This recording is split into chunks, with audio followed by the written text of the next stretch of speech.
G'day and welcome back. I'm Ken Grant with Motivated Branding, and today I'm going to get all heavy for a second. I want to talk about self-worth. What are you worth? What am I worth? What kind of things do I have going around in my head that make me start eating at my own self-worth is really the point to today's conversation, right? I'm yet to meet someone, if I do, it's pretty rare, but I've yet to meet someone who did not have some little voice in their head festering at what is my own self-worth? What do I bring to the table? What is it I'm so good at, right, that I do not question that self-worth? I think we're riddled as human beings with this yin-yang between I think I'm worth it, but I don't want to be too arrogant about it. I want to be grounded, but I really want to be just flying through the air, right? I see this all the time, like way too much. But I question it myself, right? In myself to go, I want to be able to be so good at something, but at the same time, how do I keep myself grounded, right? That's, if you've been raised, I think that's the right thing. If you've been raised correctly, you want to be grounded, but you also want to be allowed to be like, just let go, right? So it's this quandary.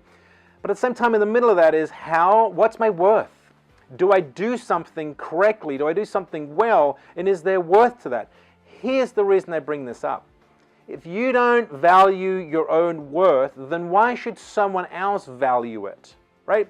If I don't value what it is that I'm putting forward, why should you value it anymore, right? If you work for a company, if you're out for getting a new job, if you're in the interview process, that person on the side, the company wants to value your worth. If you've got the mindset of like, oh, I don't think I'm worth it, I'm just not think I'm worth it, I'm just not worthy, I'm just not worthy, I'm just not worthy, and this thing starts to just so fester at you, stop it. Stop it because you are. Stop it because the other person, the other side will start to sense that. If you can get rid of that voice, and I mean really work on getting rid of that voice and understanding that you are indeed worth it, you have to be worth it. I'd hate to know what the alternative is. You have to be worth it. Otherwise, you wouldn't be in the dance to get a new job. You wouldn't be in the dance to be in sales. You wouldn't do any of this. So you have to think of the reverse. I am worth it because someone else is going to value that worth with a paycheck, with a sale, whatever that thing is, right? Know for a fact that you are worth it, because if you're not, the person on the other side will like, I don't think you're worth it.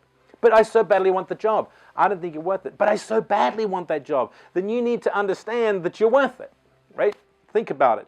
We are all worth something. Otherwise, why would we get up in the morning? We have to be worth something, if only because of the equation that someone else needs to see that same worth in us. It's either that or we're just a bunch of liars. And I'd hate to think that we are. So think about what your self-worth. Think about the fact that you are worthy, that you have this worth, because the other person on the side will praise you for it. They'll reward you for it. They'll give it up. They're like, wow, you know what? That is worth the paycheck. That is worth the sale. So think about it. What are you worth? You're worth everything. That's a riddle, right? You're worth everything.